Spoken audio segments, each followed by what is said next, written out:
Welcome back to Rad City Design Studio. I'm Mary, and this week I've been thinking about the upcoming spring and summer festival seasons. If you're a music lover or if you just enjoy having a good time, festivals can be a lot of fun. One of my favorite parts of festival season is, of course, seeing all of the different style trends that make their way into the mainstream. So I was super inspired to make a batch of earrings that were fun, colorful, and made for your outfit of the day photo shoots.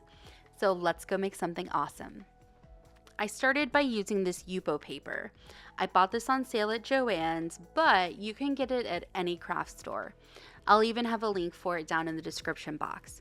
It's a type of synthetic paper that's non-absorbent, and it almost has like a plasticky feel to it, which means that it's going to be perfect for this project.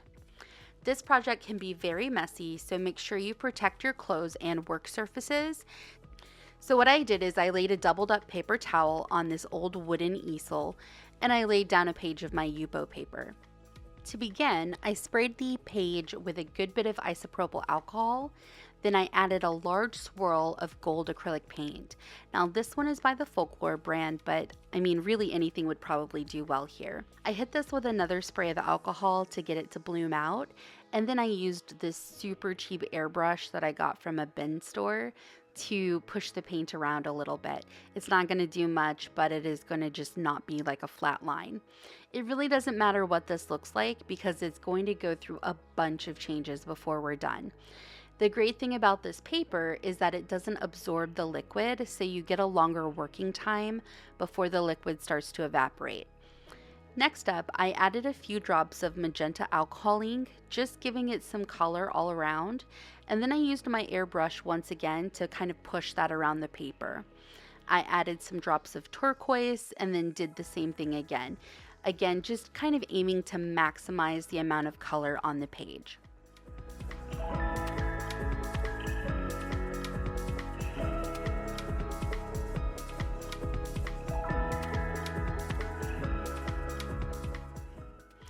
I added another large dollop of gold paint and then immediately realized that I used way too much. So I grabbed another sheet of the Yupo paper and then pressed it onto the top of this design and then pulled it away. And now I have two similar pages. So again, I added a few more drops of color just to give it some more vibrancy. And then at this point, I realized that my design was really, really wet and that it was going to take ages to dry. So I grabbed a sheet of white cardstock and pressed it to the front of both of these pages, and I kind of let it absorb some of the liquid. Then I pulled it away. Now this worked perfectly to dry the ink a bit, but I did lose a lot of the vibrancy. So of course I added more color. I used a small paintbrush and some Q-tips to push the ink around, creating lighter areas and variations in the ink to create kind of like a layered look. Now, I know what you're thinking.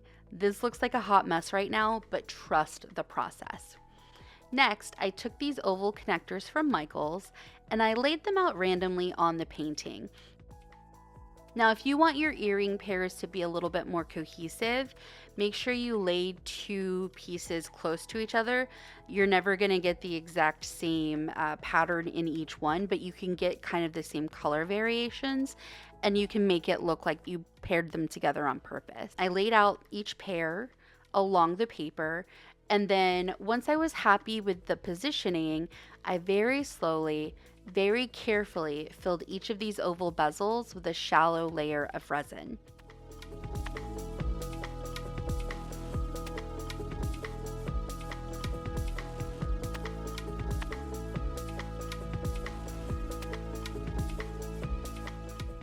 I didn't use anything to stick these bezels down or to seal the edges, so I gave the resin a moment to kind of naturally pool into a layer, and then just kind of gently nudged it along with a dotting tool to make sure that the resin fully touched the entire perimeter of the bezel.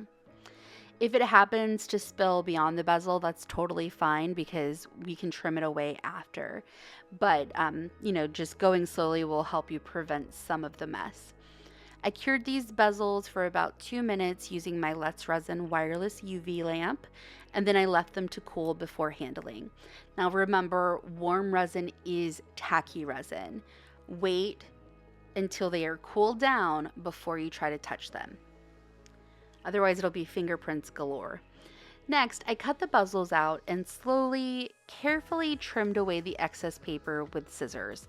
Now, these shears are kind of huge, so if you have a smaller pair of scissors, that's definitely going to be more manageable.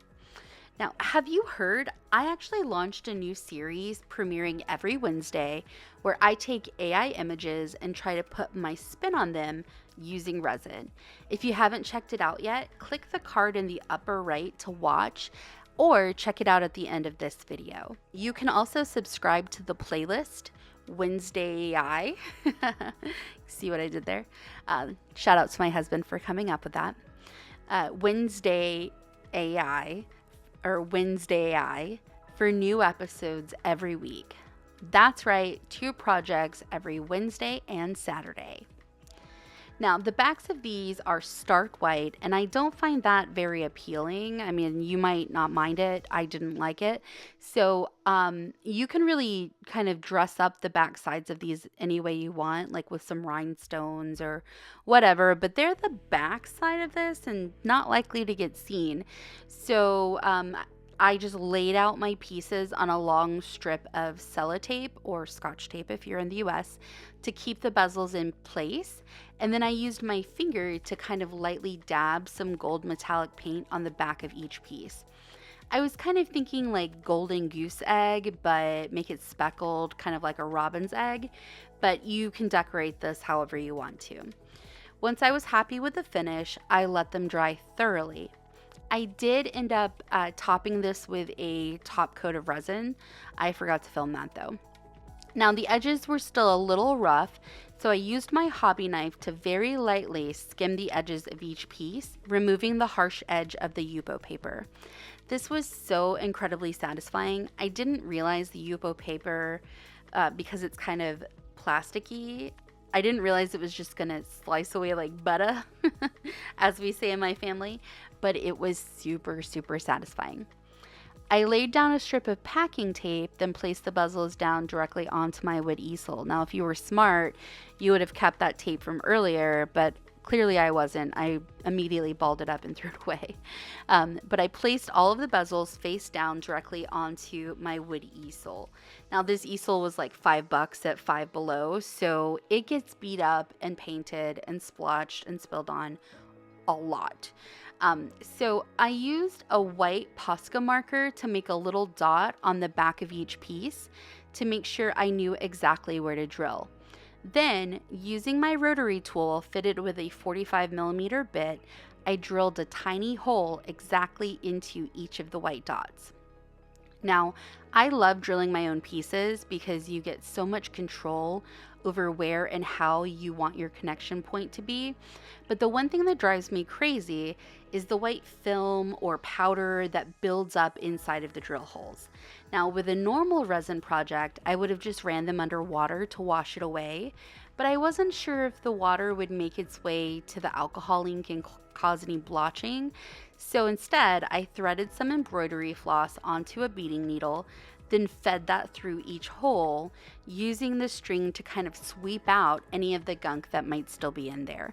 Now, this isn't strictly necessary, but personally, I would have fixated on that if I had to look at it all the time, and it would have driven me crazy. Now, there was still a small amount of white dots left on some of the bezels, but luckily this paint easily wipes away from acrylic or resin, so I used a bit of alcohol on a Q-tip to get rid of any of the white dot that was still left behind.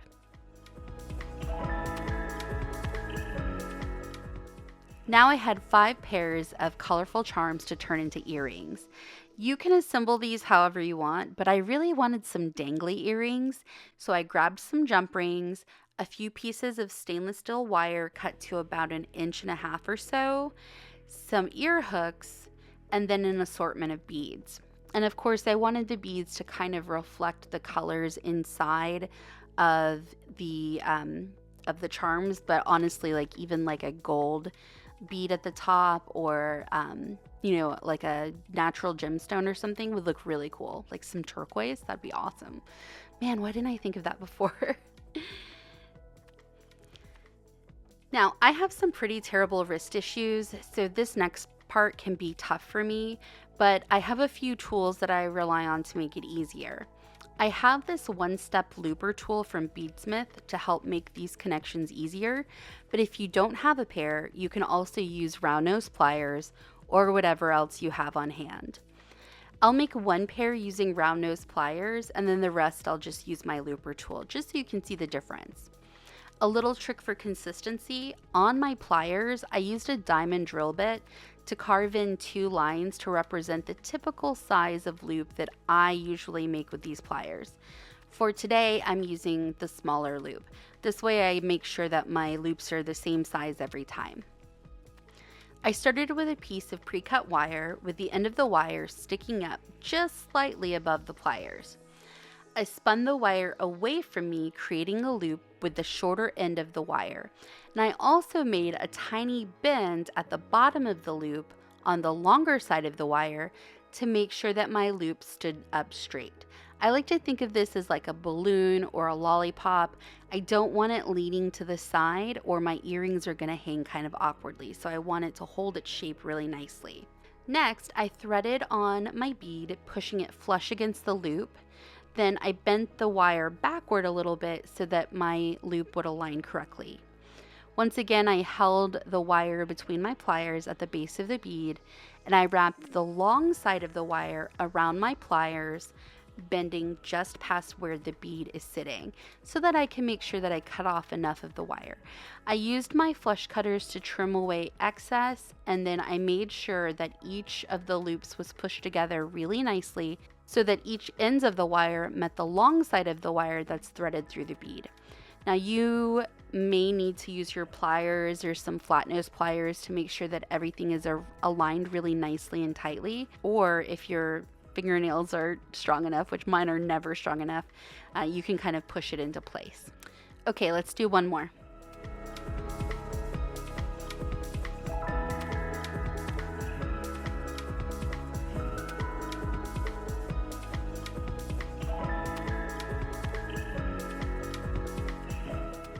It's so cute, it looks just like a little bow tie. Okay, now I'm going to show you how to use these looper pliers. I bought these at Michael's, but you can get them from any craft store. I'll put a link to Amazon. They're not cheap, but they honestly are worth their weight in gold. First, I'm going to slide one of my pre-cut wires into the looper so that the end is just past the edge of the back plate of this tool. Then I squeeze the pliers, and as I do this, the pliers will create a perfect little 1.5 millimeter loop. The loops will still be a tiny bit open, but that's okay because that just means that I'm not going to have to reopen them when I begin assembly. Once the first side was complete, I slid on a bead, then fed the loose end of the wire through the looper pliers, through the little hole on the side of the pliers, and pushed it down until the pliers were flush with the bead. You want to get as close to the bead as possible so that the loop will meet right where the bead sits. The pliers not only create the loop, but they also perfectly trim away the excess wire. So this one tool will actually replace your round nose pliers and your flush cutters for this specific use. Once you get the hang of this tool, you can really power through turning your beads into connectors in no time. And I like to kind of use it almost like a lever. So I'll put one of the handles directly on my table and then use my hand to push downward instead of trying to squeeze it together with my hand. A, my hand is kind of small, and B, my wrist is kind of permanently damaged. So this makes it a lot easier. After I finished with the beads, I opened up all of my jump rings wide enough to loop them through my charms. If you're making one pair, obviously you're just going to do one part, then the next part, then the next part. But since I'm making several, I always like to find ways to batch each step. So I'll do all of the jump rings at once. I'll add in all of the earring hooks at once. That way you kind of speed through it a little bit more like an assembly line. I closed all the jump rings, then added one of the beaded connectors to each of the charms, being sure to close each loop as tightly as I could.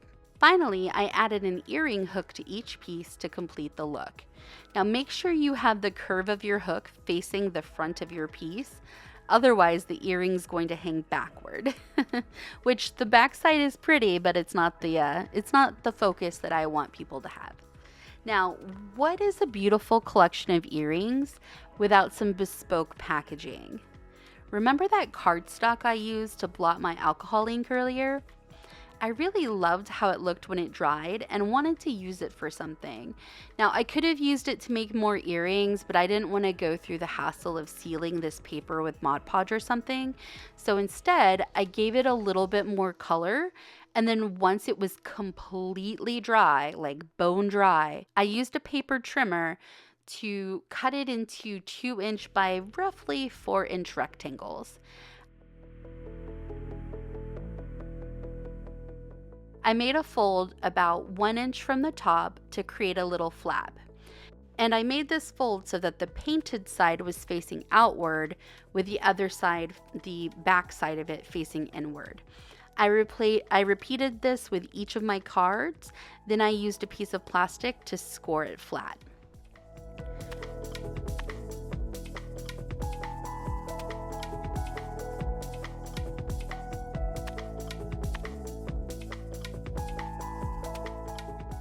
I used to have an earring paper punch, but I managed to break it almost immediately. So instead, I used my old Rivulet punch tool to add 2 holes about 1 inch apart from each other to the folded part of my card. I added all of the earrings to the cards to complete the item. And gosh, they're so pretty. I love the colors, the textures, and honestly, I love how easy these were to make for such a huge payoff. Even the packaging is pretty. I really think they're going to rock the local markets this summer, if they last that long. I hope you enjoyed today's project. If you try this out, definitely tag me or message me on Facebook to show me, because I'd love to see your work. All right, guys, go make something awesome today, and as always, stay rad. If you liked this video, I have even more cool projects to check out in my resin tutorial playlist.